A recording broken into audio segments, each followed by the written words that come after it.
Sir ने एक बात मुद्दा उठाया, मुझे आप एकदम बेबाकी से पूछेगा, बताइएगा क्योंकि मेरे दर्शक पूछ रहे हैं। गवर्नर को लेकर सवाल उठाए। पहले RN रवि ने जब 10 विधेयक राष्ट्रपति को भेज दिए तब सवाल उठे, तब सुप्रीम कोर्ट को कहना पड़ा ये गलत है। तमिलनाडु का ही जिक्र है। और अब जब 3 बार 3 दिन लगातार गवर्नर के पास गए विजय, तो उनको वापस भेज दिया। सर बहुमत साबित तो फ्लोर पे होगा ना, तो ये संवैधानिक प्रक्रियाओं पे सवाल उठ रहा है क्या सर? नहीं देखो, या तो संविधान में बिल्कुल स्पष्ट बदलाव कर दिया जाए। नहीं, आप मुझे पहले आपने इतने लंबे समय पॉलिटिक्स देखी है, क्या फ्लोर पे देना होता है या राष्ट्रपति ये गवर्नर के हाउस पे आपको अपना वो देना होता है? मैं वहीं आ रहा हूँ ना, स्वविवेक के आधार पर जब गवर्नर को अधिकार है कि सामने वाला राजनीतिक दल सत्ता मतलब बहुमत साबित कर पाएगा कि नहीं कर पाएगा, सर फ्लोर पे पता चल जाएगा ना। नहीं, स्वविवेक फिर क्यों निर्णय है? स्वविवेक वो तो वहां होगा बाद में। पहले जब पार्टी जिसकी पार्टी को सीटें ज्यादा मिलती हैं वो जाता है तो गवर्नर उससे सहमत है। जाके कह रहे हैं कि मैं सरकार बना लूंगा, फ्लोर पे बहुमत साबित करना है, तो दिक्कत कहां? लेकिन आप देखेंगे ना कि शाम तक जिनके साइन होने थे वो कितनी देरी लगाई उन्होंने। सर आज CM बन गए विजय? नहीं, CM बन गए, लेकिन फ्लोर पे देखेंगे हम। आपको भी पता है, मुझे बहुत अच्छे से याद है, उत्तर प्रदेश में आपको याद होगा जब कल्याण सिंह मुख्यमंत्री थे, नरेश अग्रवाल ने कांग्रेस को तोड़ करके लोकतांत्रिक कांग्रेस बना के समर्थन दिया। उस समय गवर्नर की क्या भूमिका थी? छिपाए किसी से क्या? तो उस समय ऐसा था इसलिए ऐसा हो रहा है? नहीं, हो नहीं रहा है। जब आप गवर्नर नहीं, बिल्कुल क्यों नहीं होगा। जब गवर्नर को कुछ ऐसे अधिकार हैं ना, कौन से गवर्नर पहले जाते थे जो अब जा रहे हैं कि पश्चिम बंगाल में किसी गवर्नर पे किसी महिला ने आरोप लगाया राजभवन में? क्या किसी गवर्नर ने आज तक कहा कि मैं अपने भवन में सुरक्षित नहीं हूं? किसी गवर्नर ने कहा क्या? तो जब की राजनीति और अब की राजनीति देखिए ना, अटल जी की बात याद पहले की गवर्नर के हिसाब से आप भी इस बात पे इत्तेफाक रखेंगे। अटल जी कहते थे कि वैसे वो कहते थे सरकारें आती हैं जाती हैं, वैसे एक बात कहते थे कि कोई भी सरकार आए सरकार रहती सेम ही है, थोड़ा बहुत कुछ बदलाव होता है। अच्छा मुझे ये बता, अदिति बता, गवर्नर की भूमिका क्या रहती है देश मतलब उस प्रदेश में? क्या है गवर्नर? गवर्नर का पद ही नहीं होना चाहिए। होना ही नहीं चाहिए। नहीं होना चाहिए। क्यों होना चाहिए? यदि गवर्नर का पद रखा है तो केंद्र सरकार ने अपनी शक्तियों को, ये तो विधानसभा, बिल्कुल फिर तो प्राइम मिनिस्टर से चल जाएगा, चलता ही है। ये तो सब फॉर्मेलिटीज के लिए, ये राजनीतिक एजेंडों को चलाने के लिए कैसे लगाम कसी जा सके, संविधान में ऐसा व्यवस्थित है। संविधान में है कि नहीं है ना? कई बार मुद्दे सुप्रीम कोर्ट में भी नहीं फैसले सही होते तो राष्ट्रपति के पास जाते हैं। आप कह रहे हैं कि पद ही नहीं होना। राष्ट्रपति फिर कैसे करता है? वही केंद्र सरकार का जो मुखिया, पार्टी का मुखिया होता है। मणिपुर में लॉ एंड ऑर्डर नहीं कंट्रोल हुआ तो राष्ट्रपति शासन लगा, आप कह रहे हो पद ही नहीं होना चाहिए। मैं कह रहा हूँ राष्ट्रपति शासन किसी राष्ट्रपति ने लगाया है क्या बिना केंद्र सरकार के? मतलब पीछे से रास्ता कू नहीं होगी ना, पीछे से क्या करना है राष्ट्रपति को, पीछे से कू नहीं होगा गवर्नर को क्या करना है कि राष्ट्रपति संविधान में जो प्रोविजन दिया गया है राज्यपाल को अपॉइंट करने का, तो सब दल के ये विवादों से अलग हट के अपना निर्णय देना है। अगर संविधान में कोई बातें हैं तो आइडियली ऐसा होना चाहिए। आइडियली यही होना चाहिए, पर आइडियली चीजें हो नहीं रही है। मैं आपको करने के तो आप कुछ भी कीजिए, लेकिन आपको एक संविधान में प्रोविजन दिया गया है कि आपको इस तरह से, जैसे आपने कहा कि जो इनको सरकार 3 बार बुलाने नहीं बुलाया गया, अरे पटल पे उसको बहुमत साबित करना है, चाहे उसको कम हो या ज्यादा हो। अभी स्टालिन और 2 पार्टी मिलकर सरकार बना रही थी, बीजेपी पैक कर रहा था। अभी रिसेंट अभी की न्यूज है कि बीजेपी से हट गया है वो पार्टी टूट गई, बीजेपी को साइड लाइन कर दिया, क्योंकि आइडियोलॉजी वहां जो चल रही है, अब वो लोग भी अगर मिलकर ये सरकार गिरा देगी अगर इनके समझ से, तो उनको भी वही आइडियोलॉजी के चलना पड़ेगा। जल्दी से एक बात बता दीजिए, स्टालिन का क्या भविष्य है, या स्टालिन का भविष्य के बाद साथ साथ उनके बेटे का, उसने बीजेपी को सपोर्ट करने की सहमति दे दी कि हम बीजेपी को सपोर्ट करेंगे सरकार। सर अब यही आती है इंपॉर्टेंट बात। सर एक तरफ तो वो अपनी सारी दुश्मनी भुलाकर अपने पुराने दुश्मन DMK के साथ सत्ता में आना चाहते थे, जिससे विजय बाहर रहे। अब विजय सत्ता में आ गए तो DMK उनका सपोर्ट कर रहे हैं। सर ये क्या है, मेरे इस कॉकटेल को समझा दीजिए। पहले कांग्रेस DMK का सपोर्ट छोड़ देते हैं, जबकि दशकों पुराना समर्थन है।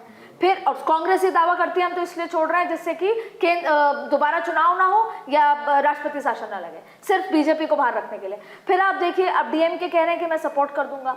ये क्या है सर? लेफ्ट पार्टीज के समर्थन के लिए उनको कार्ल मार्क्स की वहां पर करने हाथ जोड़ने जाना पड़ा।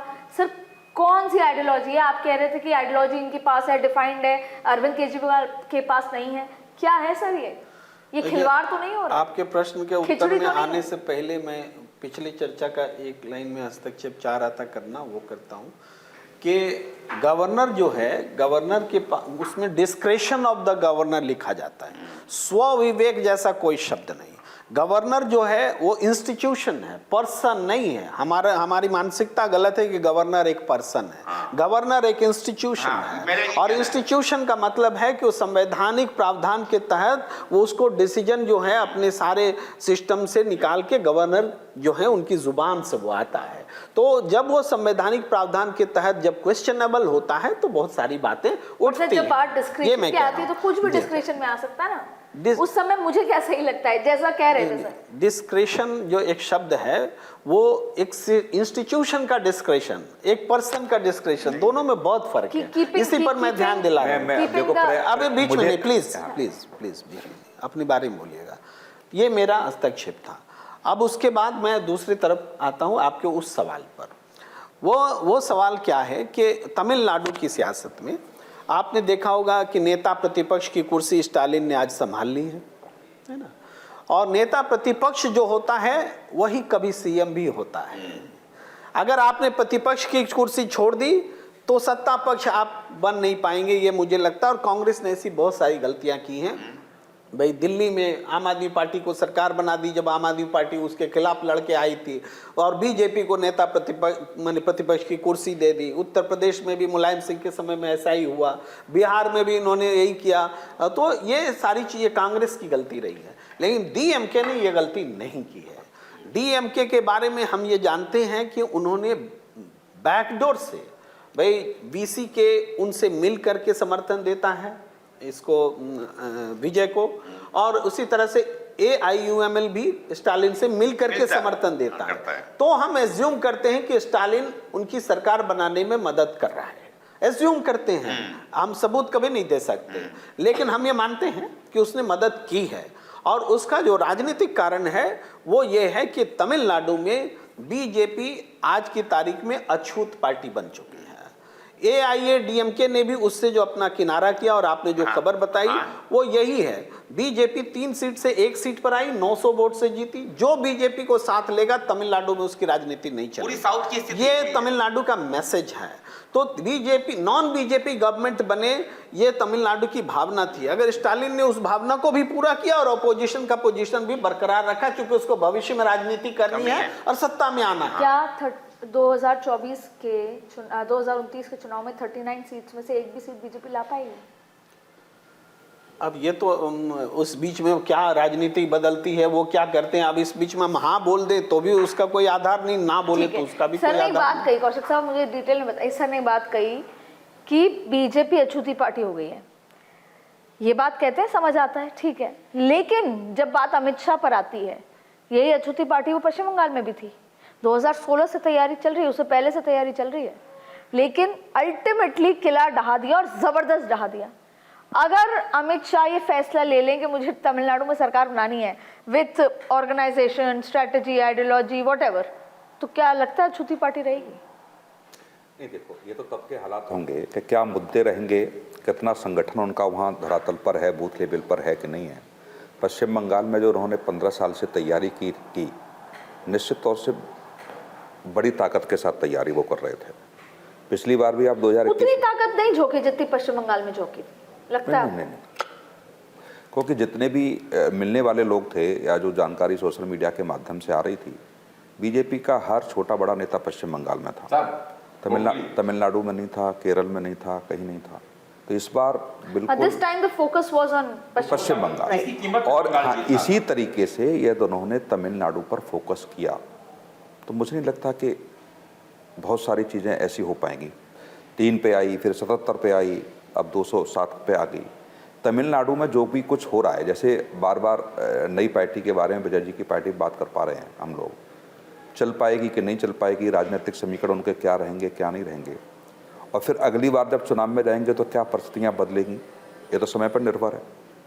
वो ज़रूर कहें कि साहब आप सेकुलर की बात कर रहे हैं, सारे धर्मों की आप बात कर रहे हैं, किसी ने प्रोफेसर साहब करे ब्राह्मणों को टिकट नहीं दी।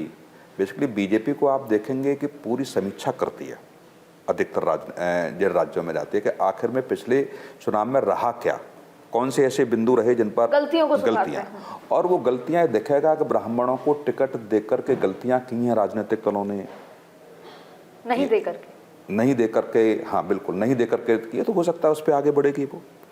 दूसरा कुछ ऐसे कारण वहाँ ढूंढेगी, जैसे पश्चिम बंगाल में कई ऐसे, जैसे सुनील बंसल साहब से जब बात होती थी तो बंसल साहब ने कई महीने पहले वहाँ जब दौरा किया तो ये निकल के आ रहा था कि उन सीटों को चिन्हित किया जहाँ टीएमसी बहुत मजबूत थी। जैसे आप वहाँ पे तो उन्होंने वोट को सेग्रीगेट करने की कोशिश की। भवानीपुर में आप देखेंगे ना, भवानीपुर में अमित शाह जी 3 बार बात कर रहे थे अपने कार्यकर्ताओं से। क्यों कर रहे थे? हर व्यक्ति चाहता नेता प्रतिपक्ष होना चाहिए, लेकिन जो उनका ईगो बार बार बोल रहा था तो अमित शाह जी ने कहा कि नहीं, जो अमित शाह जी का एक बार हेलीकॉप्टर नहीं उतरने दिया, सभाएं नहीं करने दी, हाई कोर्ट से जाकर के आदेश लेके आना पड़ा, तो वो चैलेंज जब कर रही थी तो देखेंगे कि पश्चिम बंगाल के चुनाव में भवानीपुर से अलग हटा के अमित शाह जी पूरे में दे सकते थे, लेकिन कहीं ना कहीं टारगेट उन्होंने भवानीपुर को किया। और जो इस तरीके से ड्यूटी कार्यकर्ताओं की लगाई, देखो आप